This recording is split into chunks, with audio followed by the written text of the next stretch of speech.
Freakonomics Radio is sponsored by Hotels.com.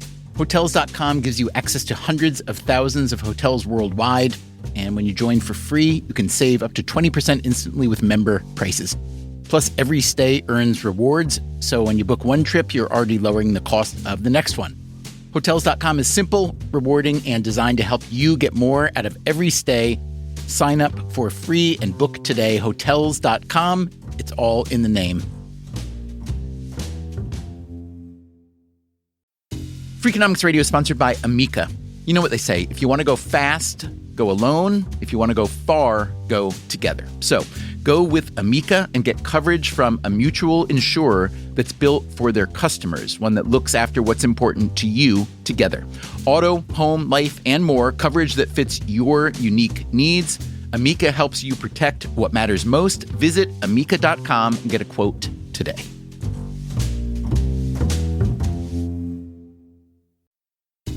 Freakonomics Radio is sponsored by Mint Mobile. Ditch overpriced wireless with Mint Mobile. Cut your wireless bill to $15 a month at mintmobile.com/freak. Upfront payment of $45 for 3 months, $90 for 6 months, or $180 for 12 months. Plan required, $15 per month equivalent. Taxes and fees extra, initial plan term only.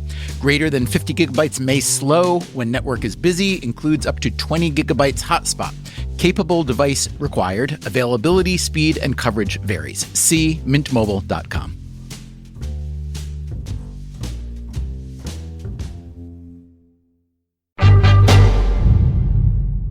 What drives you to do what you do, Paul?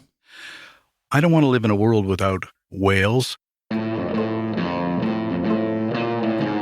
Paul Watson is an environmental activist. You may remember him from a TV show called Whale Wars, where he and his crew confronted Japanese whale hunting ships in Antarctica. Warning, warning, warning. Quit poaching whales and go back to Japan. Watson calls himself an eco-warrior. Other people have different names for him. A judge on the Ninth Circuit Court of Appeals called him a pirate. I'm actually quite proud of the fact that I'm officially a pirate. Others call him an eco-terrorist. In 1985, I went to Reykjavik with my ship, and I said, look, the law is going to come into effect here in 86, and I'm warning you, if you continue to kill whales, and we're going to come here and we're going to sink your ships. So they continued to kill whales, and then on November of 86, we sank half the fleet in Reykjavik harbor. How did you do that? Went into the engine room in the middle of the night and opened up the saltwater cooling systems, flooded the engine rooms, and they sank dockside. There was nobody on board. Not everyone approves of Watson's tactics, not even all his fellow environmentalists. Well, in 1971, I was a co-founder of Greenpeace. I left Greenpeace in 77 and established the Sea Shepherd Conservation Society. Greenpeace, by the way, disputes that Watson was a founder. His departure, however, is not disputed. He was kicked off the board by a vote of 11-1. Then came his Sea Shepherd organization, which lasted for several decades. But a year ago, I was forced out by a hostile takeover of that society, and they took my assets, my ships, and everything. So he just started a new group. It's called the Captain Paul Watson Foundation, and he's got a new ship. We're going to be doing our first campaign this summer. What is that campaign?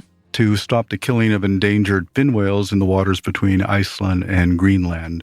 It's illegal to kill them, and we want to stop them. You may be surprised to hear that there is still whale hunting going on. When people go out on boats these days in search of whales, they're usually just whale watching. Public sentiment today is extremely pro-whale and has been since the Save the Whales movement, launched by Greenpeace, by the way, began in the 1970s. On the other hand, for centuries, people all over the world did hunt whales, and in some places, the U.S. in particular, the whaling industry was a central part of the economy and of life to a degree that is hard to fathom today. In a way, the story of the whale is the story of our economic history, and it's a complicated history. Well, these are majestic creatures, but as long as our economic welfare depended on whales, no one seemed to take that attitude. Today on Freakonomics Radio, the beginning of a special series you didn't ask for, but deep down, you know you wanted.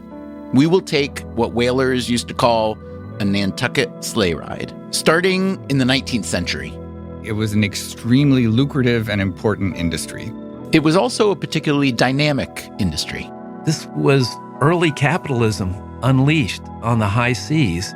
The whale itself became central to our art and culture. Part of what makes Moby Dick funny is that there's a hatred for a specific animal. So we will chase our white whale from New England to Japan to Norway. We are eating and slaughtering all sorts of animals, and the whales are no more than an animal. We'll hear about a clash between two sides of the environmental movement. It's definitely a concern that we've had all these whales being found floating dead. We will hear from economists who have analyzed the whaling labor force for insights into today's labor force. As the crew becomes more diverse, the conflicts increase. And yes, we will hear those words you've been waiting for. There she blows!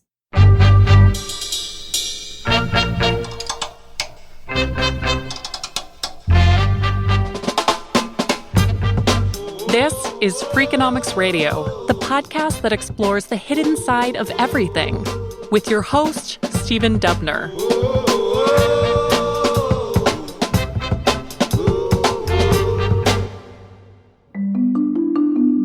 It's interesting to me how invisible America's whaling past is today. There is one place in America where the whaling past is less invisible.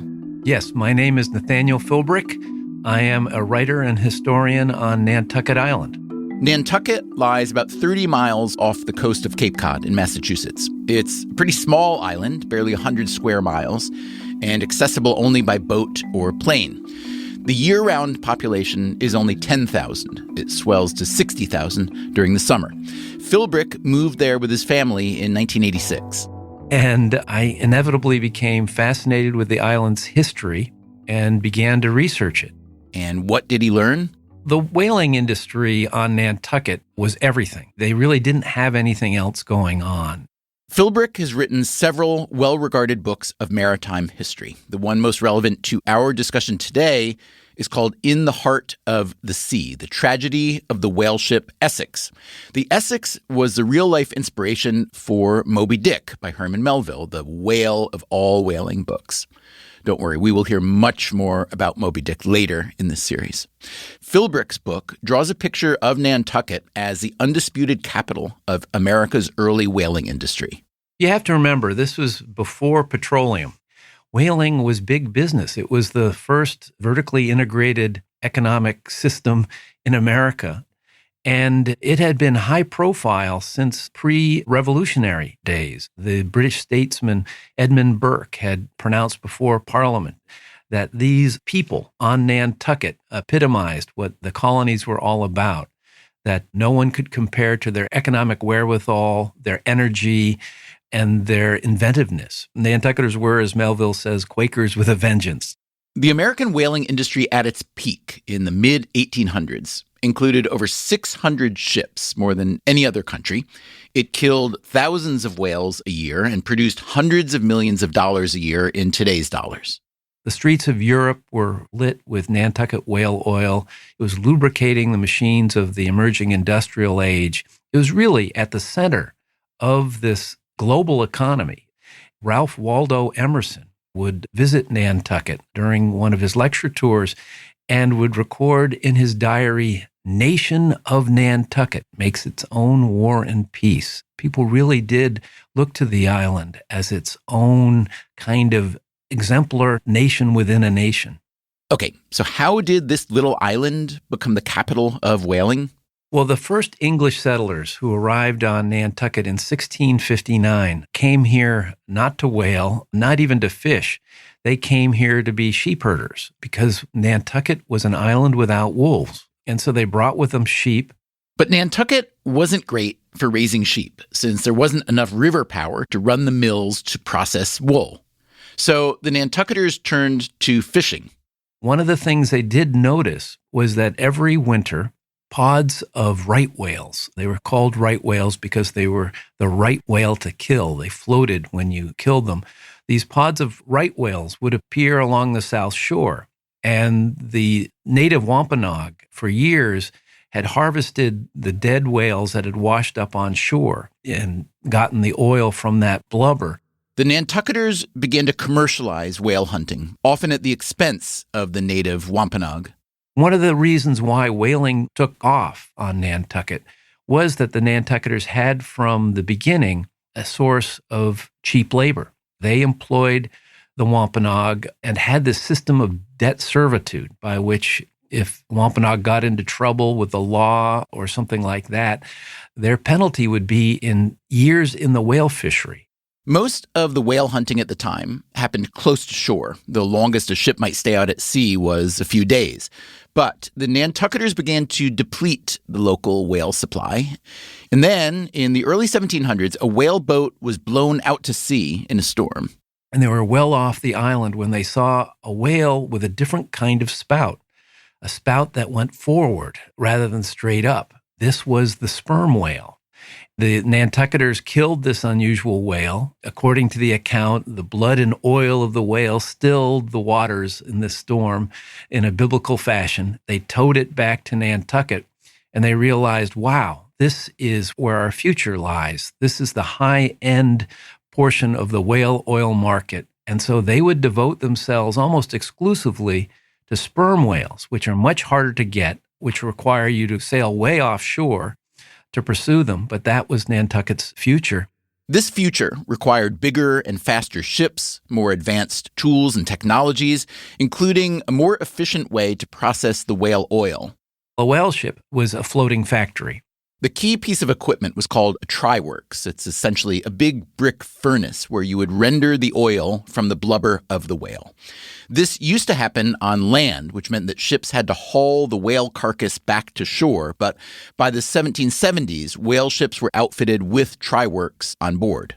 They'd go out, kill the whale, chop up the blubber, boil it down in the brick tryworks, and then sail back to Nantucket. And so voyages, what had been a shore whaling that was done in days and then eventually a month and a half became the voyages lengthened to 6 months to a year. And then when Nantucketers finally made it around Cape Horn into the Pacific, these voyages were now going 2, 3, sometimes even 4 years. By this point, the American whaling industry had spread up and down the eastern seaboard, Massachusetts, Connecticut, and New York in particular. So that's a look at the supply side of the whaling equation. How about the demand side? Whale oil is an excellent product. That is Eric Hilt, an economic historian at Wellesley College in Massachusetts. He knows a lot about whaling. He says that whale oil was valuable as a lubricant. With industrialization, you have lots of factories using machinery that needs lubrication. And as an energy source. We needed lighthouses. We have cities. They need streetlights. We have all these homes expanding everywhere. They need illumination. And it's whale oil that provides that illumination. What share of illumination was provided by whale oil at the peak of whale oil illumination? Oh, I'm sure it was very, very high. There were different components of the market. So lighthouses, which need to be very bright, and streetlights, which also need to be bright, they burned exclusively sperm whale oil. Sperm whale oil could be refined into extremely high-quality lubricants and illuminants. The highest quality winter sperm oil, it does not congeal even at 32 degrees Fahrenheit. It burns really well. It burns very brightly. Sperm whales also produce a substance called spermaceti, which is a waxy substance that gets made into super high-quality candles.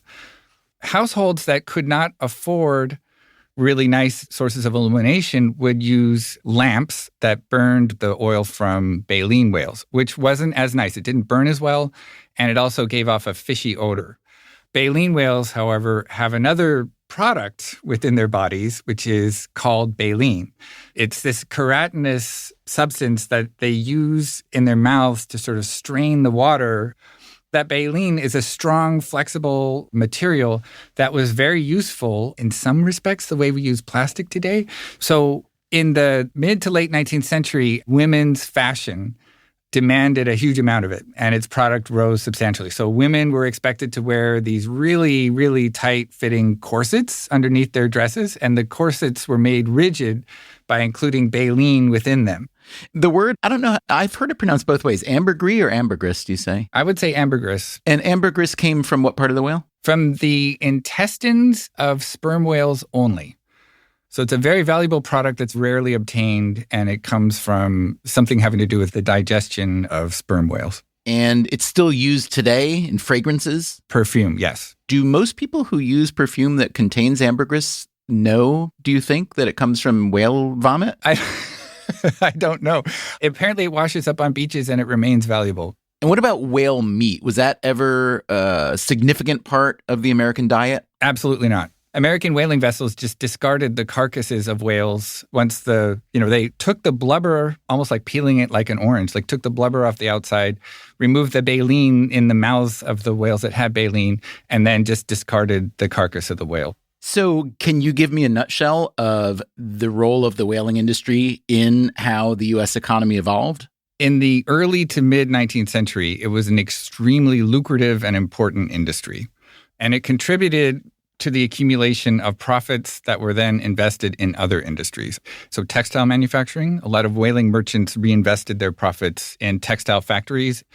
Railroads are another one. Banking is another one. So if we were to take a really long view and say the American economy evolved as it did over its first few hundred years because of X, Y, and Z, let's say that X, Y, and Z comprise a pie, what slice of that pie might go to the whaling industry? Directly, it's not going to be huge. The American economy is very large and very diverse, and there's no individual product or industry that accounts for that much. But indirectly, its contributions were quite important. So if you go back to the colonial period, products derived from whales were excellent products for export. And that's very important for the colonial economy. We needed to produce things here that could be exported and produce, hard currency for our economies. During that colonial era, how much money derived from exporting of whale products was being skimmed by the crown? Were the Brits profiting as well? Oh, absolutely. So it was required that any products produced by the British colonies had to be exported to Britain. They could be shipped away from there, but it had to go through Britain. So that monopoly over trade was very lucrative for Britain. Of course, the American colonists were great at smuggling, and that's sort of the whole American story, is evading those restrictions. Did those colonial era whaling exporters need a specific charter from the crown for exporting whale oil and other whale products? No, this was a business that you could freely enter. It was actually something the crown encouraged. What the crown did not want to happen in the colonies was a lot of, say, advanced manufacturing, things that would compete with Britain.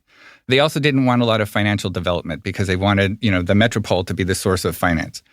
But commodities like whale oil, absolutely, they wanted that. Right, because that fit well into their global model. Absolutely. And what sort of interface was there between the whaling industry and government, whether it's a federal government after the formation of the nation or local governments in Long Island, Massachusetts, and so on? So it was recognized by the early federal authorities, including early presidents, that it was really valuable to have a whaling industry for a lot of different reasons. Obviously, it's good to have commercial development. It's also important because people recognize that having more maritime activity, more ships, that can prove valuable in cases of naval conflict and so on. In cases where we're in, naval conflicts with other countries, like the quasi-war with France, it was important to have the Navy protecting our vessels and so on. So that's really where the federal government comes in. Were whaling ships ever press-ganged into military service? Yes. Actually, if you wouldn't mind, I'll advance forward. Whaling vessels were sometimes the victims of the predations of other countries, our enemies, who sought to inflict economic harm. So the most spectacular example of this is during the Civil War, where the Confederate government persuaded the British to outfit for them privateering vessels. So these are like private naval vessels. And they went into the oceans in pursuit of any American shipping, but they knew that whaling vessels were a particularly lucrative target. So the Confederate ship Shenandoah went up into the Arctic Ocean knowing that there were whaling vessels there and captured a whole bunch of them. And I think burned most of them. Wow. So the point was not to capture the sailors, but to inflict economic harm to make the war painful for the United States. So I'd like to read you a short passage from the book Leviathan, The History of Whaling in America by Eric J. Dolan. Of all the nations that have hunted whales, none has a more fascinating whaling history than does the U.S. From the moment the Pilgrims landed until the early 20th century, whaling was a powerful force in the evolution of the country. Much of America's culture, economy, and in fact its spirit were literally and figuratively rendered from the bodies of whales. What do you think of that, Eric? Is that an overstatement, an understatement, or maybe just about right? I think it's basically right. There's a broad cultural significance to whaling in our 19th century history that cannot be understated. And it's also part of the reason why, whaling was an attractive industry for young men looking for opportunities, because it offered something that almost, I can't think of any modern parallel today, which is the possibility of adventure, seeing parts of the world that you and I will absolutely never see. Parts of the South Pacific, perhaps the Arctic Ocean, the Indian Ocean. And that had a great significance and allure. Coming up after the break, how exactly did the scrappy little American whaling industry come to dominate the sector? And how did Nantucket lose its edge? It was an event in their history they were not particularly proud of. I'm Stephen Dubner. This is Freakonomics Radio. We'll be right back.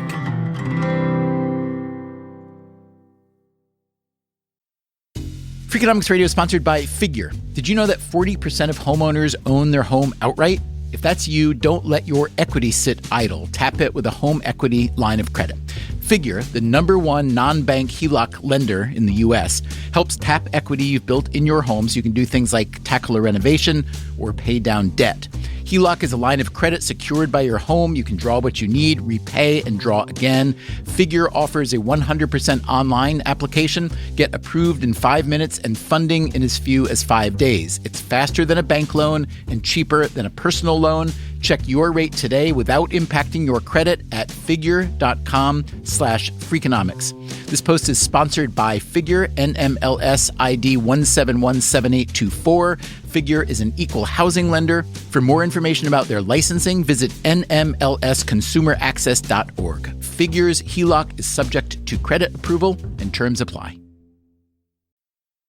Freakonomics Radio is sponsored by Square, the business platform that helps sellers become neighborhood favorites. No matter if you're selling 3D printed art or running a design studio, Square helps you run your business without running yourself into the ground.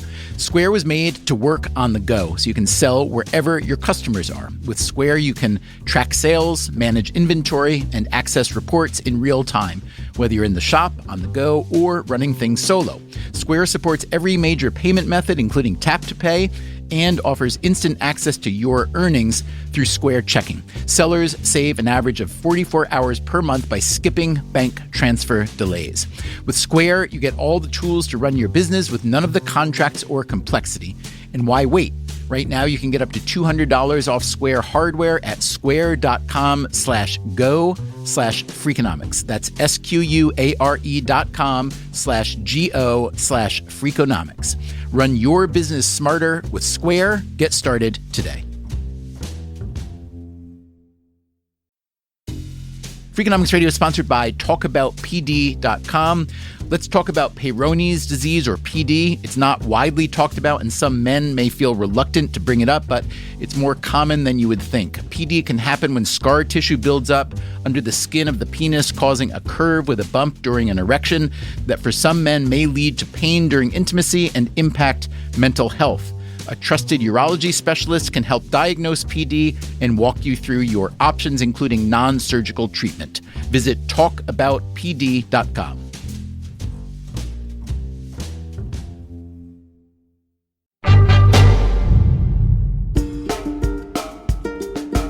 Okay. A quick recap. The American whaling industry was a behemoth, and in its early years, it was centered around a small island off the coast of Massachusetts. Nantucket was kind of the Mobil Oil headquarters of its day. That, again, is the author and historian Nathaniel Philbrick. In Nantucket today, he says there is still evidence of that wealth. Because these historic homes are still, by and large, there, you can see the pecking order of the island. The captains of the ships would settle on the harbor side of Orange Street, which goes up a hill. And so you just have these magnificent views of the harbor where they could look at their ships out there.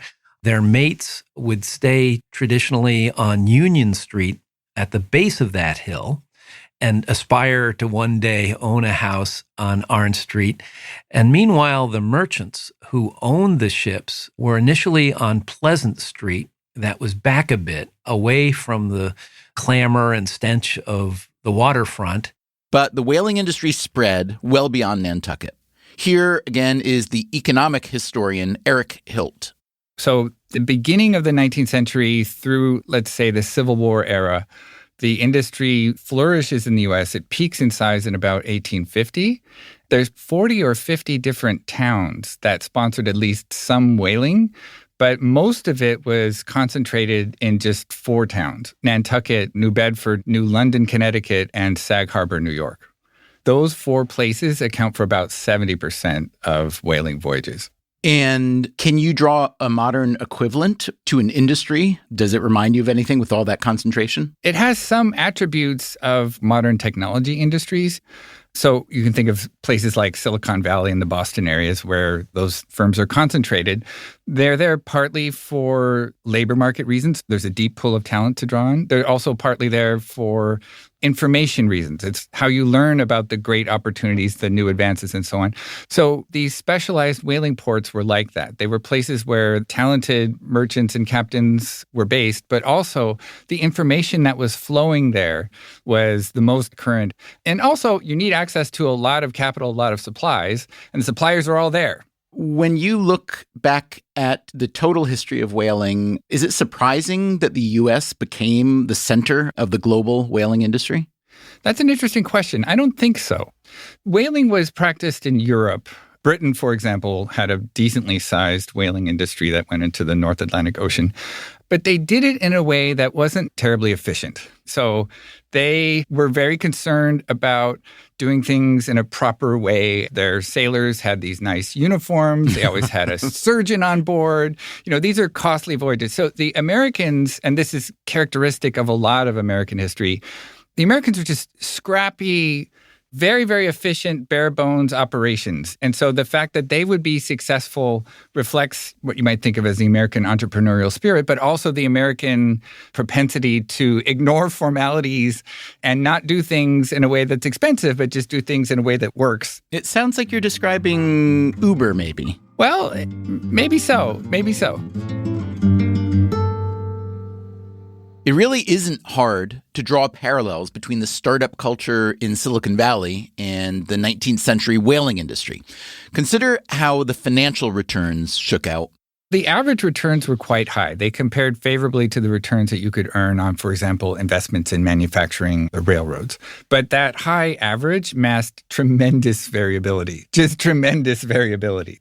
The prospect of deeply negative returns was always there. So, you know, the variability is good from the standpoint of a large investor with many different investments, almost like a venture capital firm today.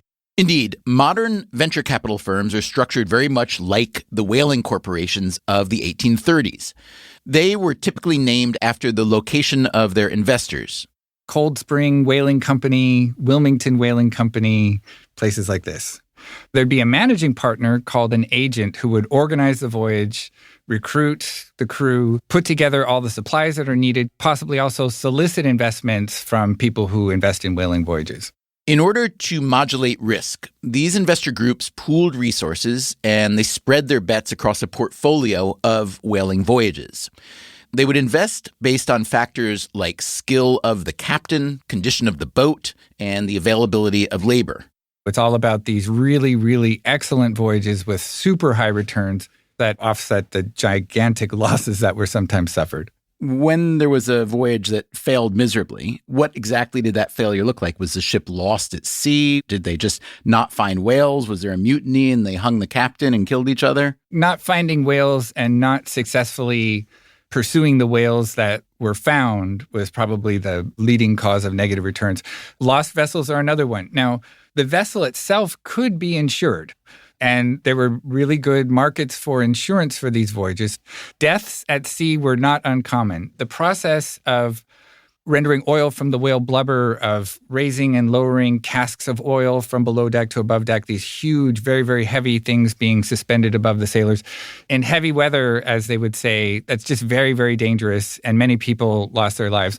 Also, especially in pursuit of sperm whales, these are aggressive, intelligent animals who would sometimes turn on the whale boats, those small 20-foot craft, and, hit it with their tail, sending everyone flying, or in other cases, someone gets their arm tied in the line that connects the whale to the harpoon and drowned. So lots of loss of life. It's a little bit difficult to quantify the rate at which that occurred, but it wasn't super low. And it wasn't just the deaths of individuals. Entire ships were often lost at sea. In the 1990s, a team of economic historians found that of the nearly 800 boats that set sail from New Bedford, Mass. Over the 18th century, more than a third sank or were otherwise ruined. The most famous whale ship disaster was the Essex. Just about every kid in America was learning the story of this ship that was rammed by a whale, and Melville would use for the climax of Moby Dick. That, again, is Nathaniel Philbrick. For my money, Moby Dick is America's Bible. It contained everything that makes us Americans, the diversity, the brutality, the spirituality, its delivery. It's basically a Shakespearean poem about whaling. It is just one of the great books of all time. For me, it's something I take up continually. I've read it at least 12 times. It became the novel that led me to the reality, the history of Nantucket. The ship in Moby Dick isn't called the Essex, it's called the Pequod. It leaves Nantucket under the guidance of one Captain Ahab, who is, let's say, fully committed to hunting down and killing Moby Dick, the white whale that maimed him on an earlier voyage. Several hundred pages after the Nantucket departure, the Pequod finds a whale, which, spoiler alert here, sinks the ship and kills nearly everyone on board other than the narrator, the one who in the book's first line instructs us to call him Ishmael. Where Moby Dick ends is really where the real-life story of the Essex begins. Philbrick, remember, wrote a nonfiction book about the Essex tragedy called In the Heart of the Sea. In 1820, the Essex was hunting for whales in the southern Pacific Ocean when it was attacked by a large sperm whale. Like the Pequod, the Essex sank, but unlike the story in Moby Dick, all 20 of the Essex's crew survived their encounter with the whale, and they drifted some 4,000 miles in small whaleboats with scarce supplies. The men were reduced to survival cannibalism, and those survivors were just a handful. Only 8 of the men were rescued alive after more than 90 days at sea.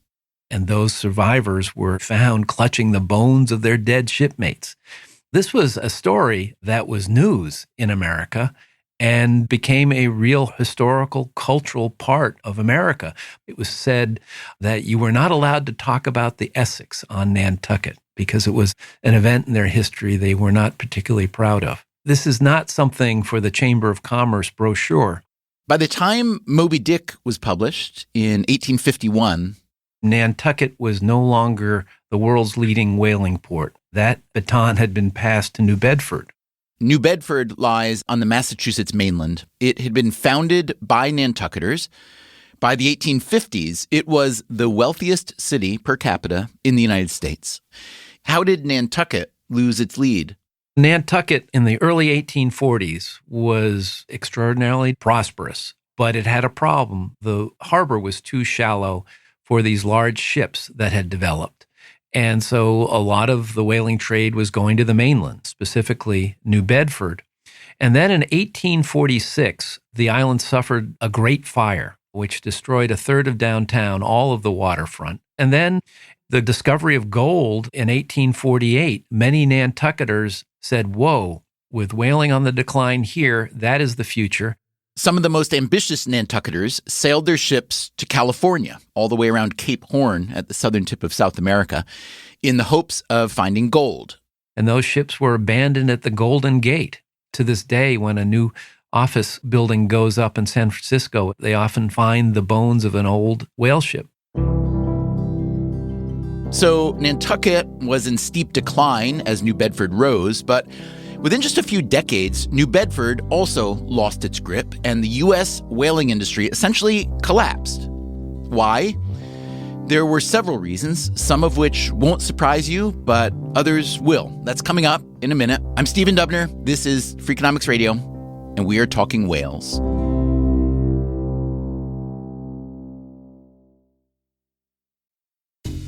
Freakonomics Radio is sponsored by Cash App. When it comes to Bitcoin, you may be surprised to know that it was invented way back in 2008. If you still haven't made the jump to Bitcoin, Cash App makes it easy. When you buy Bitcoin on Cash App, they hold real Bitcoin for you, one-to-one, and you can withdraw it anytime. It works more like real money and less like something locked in an account. No extra steps, no restrictions, just access and control when you need it. For a limited time, new customers can get $10 added to their balance. Just use code BITCOIN10 when you sign up. And don't forget this part, send at least $5 to a friend in the first 2 weeks. Terms apply. Cash App is a financial services platform, not a bank. Banking services provided by Cash App's bank partners. Bitcoin services provided by Block Incorporated brand. For additional information, see the Bitcoin disclosures at cash.app/legal/podcast.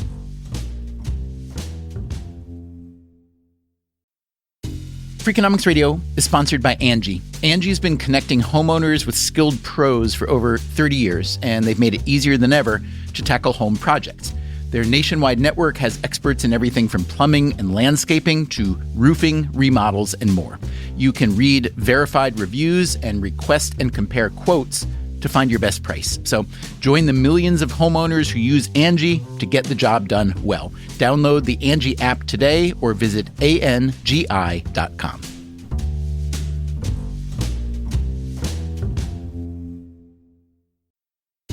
Freakonomics Radio is sponsored by Southern New Hampshire University. The best investments are the ones you make in yourself, and no one knows that better than Southern New Hampshire University.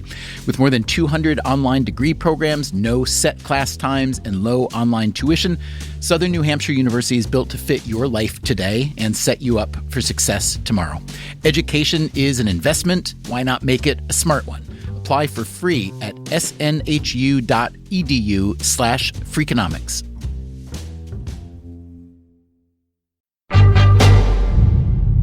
So how did you get into whaling scholarship in the first place? Was it a case of needing a dissertation topic when you were getting your PhD?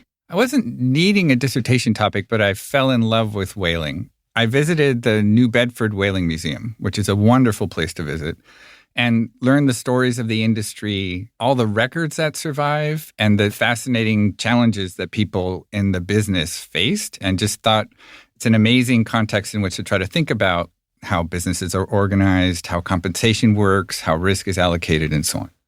Eric Hilt, you will remember, is an economic historian at Wellesley College, which is about an hour's drive from the New Bedford Whaling Museum. Hilt is also a top editor at the Journal of Economic History, the flagship journal in the field. It's a small subfield academically, but it's growing.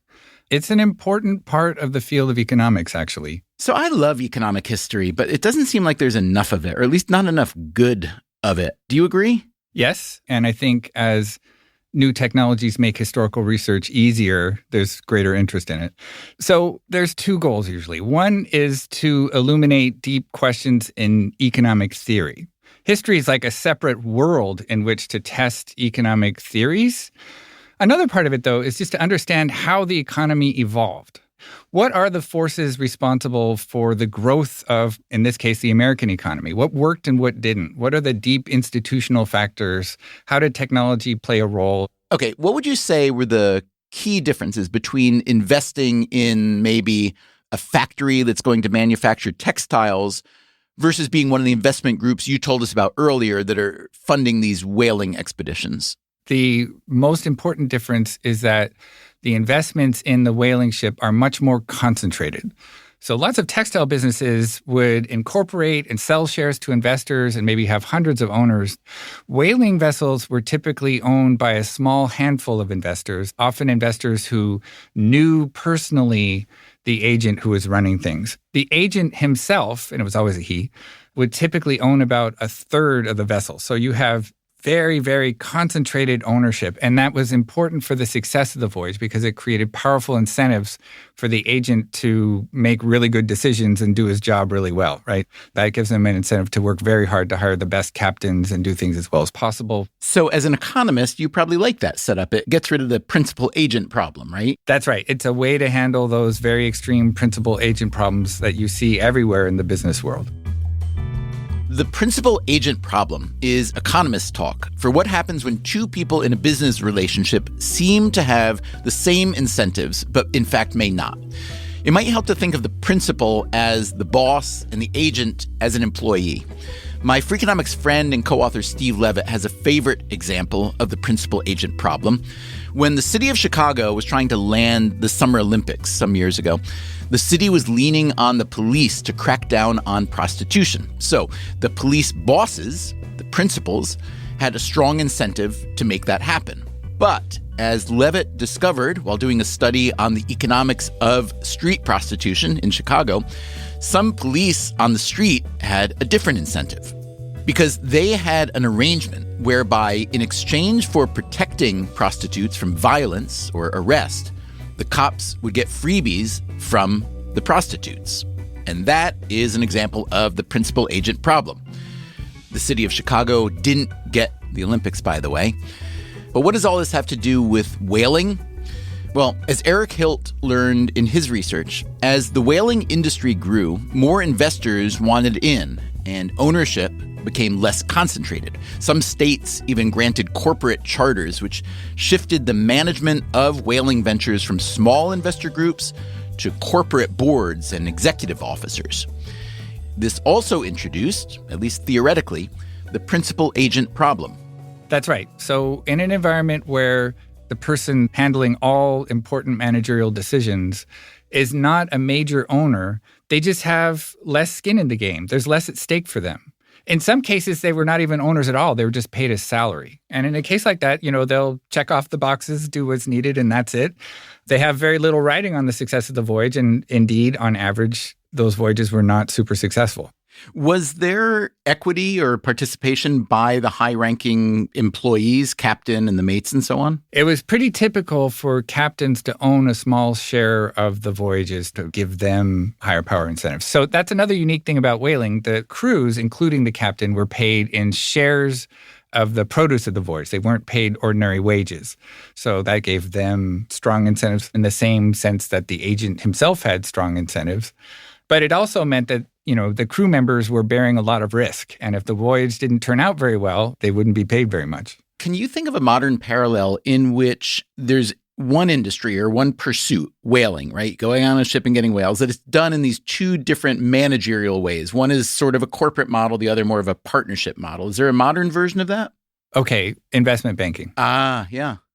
So investment banks were typically organized as partnerships. But, starting in the 1950s, they began to make the transition from the partnership model to the corporate form. So you have incorporated investment banks. And then the real change happened in the 70s when some of them became not only corporations, but public companies. And when you're an economic historian doing empirical research like that from an industry, 120, 150 years ago, what are you, I don't mean to be disparaging at all, but what are you hoping will be the best outcome? Are you hoping that some federal regulator might read this and say, oh, look how much more sensible this setup of the industry was then compared to now, for instance, where private equity players can come and go as they please and no one really has any idea where the money's going, et cetera, et cetera. What are you hoping for? Well, so not that. There's no chance of that. But it does contribute to a deeper understanding of how our economy works today, if you think about it. The American whaling industry had been a dynamo from pre-revolutionary days up through the mid-19th century. But now it began to crumble. Did the new corporate structure of whaling firms hasten the end? Perhaps a bit. But mainly, it was done in by the same thing that destroys nearly every industry over time: competition. So it becomes possible to make cheap substitutes for whale oil products. Coal gas became a substitute for the use of sperm oil in illumination in cities, for streetlights especially. Kerosene becomes very widely available, especially after petroleum is mined in Pennsylvania. That's right. It turned out there were energy sources to be found right here on dry land. You only had to dig up some rocks or sink a drill into the ground. No need for the whole ship voyage, the danger, all that Moby Dick stuff that can happen at sea. Some of these new jobs were also dangerous, but they were plentiful and they paid well. As the country develops and becomes more prosperous, wages are increasing and the opportunities available to ordinary workers start to become more attractive relative to whaling. And then also, I think part of the appeal of whaling, both to investors and to workers, is the prospect of a lucky bonanza, super lucrative voyage. When the industry's in decline, the prospect of that diminishes. And also the prospect of having a career in whaling where you might rise from an ordinary seaman, as the rank was called, to an officer or maybe even a captain of a whaling voyage. That's also fading into memory. Investment dollars also stopped flowing to the whaling industry. Nathaniel Philbrick, while researching the history of Nantucket, came across a variety of whaling industry veterans who found other places to invest their money, time, and ideas. Some of the Nantucketers who went west, one of them would be a kid named Jimmy Folger, who would realize that the way to make it rich isn't mining for gold, it's selling roasted coffee beans to the miners, and that would become Folger Coffee. There would be a Macy who went whaling, got a tattoo of a red star, and realized whaling wasn't his future. He was going to be a merchant, and he would ultimately open Macy's in New York. The decline of American whaling was also significant for the whales themselves, especially baleen and right whales, whose populations had been severely diminished. Even today, there are thought to be fewer than 1,000 right whales in the world. Overall, there are an estimated 1.5 million whales of all types across the world's oceans. Before the industrialization of whaling, it's estimated there were between 4 and 5 million.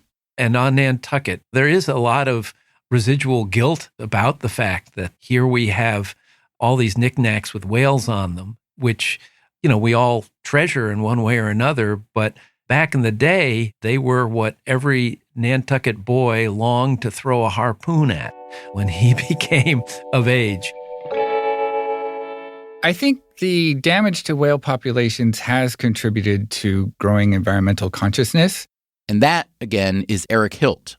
But the greatest damage was not actually done by the 19th century American whaling industry. Wait, what? The greatest damage wasn't done by the massive American whaling industry we've been talking about? The damage was done by the modern whaling industry. So the modern whaling industry killed probably 4 or 5 times as many whales as the 19th century Americans. They're using much more efficient methods, and they hunted whale populations close to extinction. That's right. When the Americans got out of whaling, in large part because there were better job opportunities, there was another country just starting to up its whale game. It begins in the late 19th century. It's dominated by Norwegians. Coming up next time on the show, how modern whalers used new technologies to take on new species of prey, including the big ones. The blue whale is the largest animal ever to live on Earth, can be like 100 feet long. When the whales were killed, they pumped them full of air so that they could float. And how after World War II, the U.S. encouraged the Japanese to expand their whaling industry. Whale hunt will help alleviate Japan's food shortage and ultimately save over $20 billion for American taxpayers. That's next time on the show.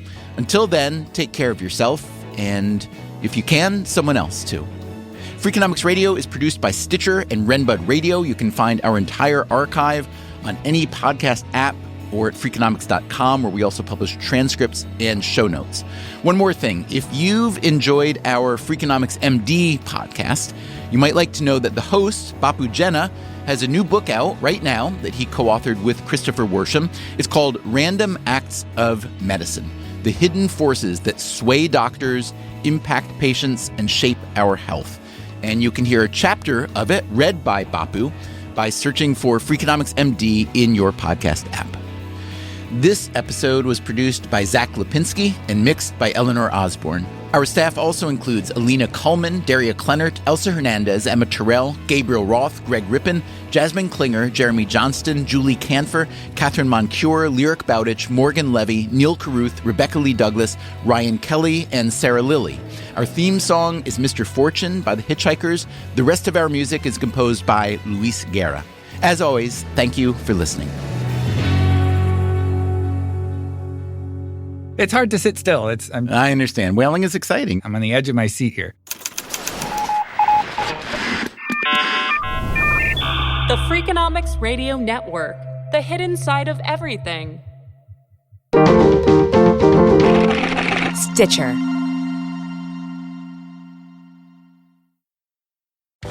Welcome back to Should I Get It Delivered?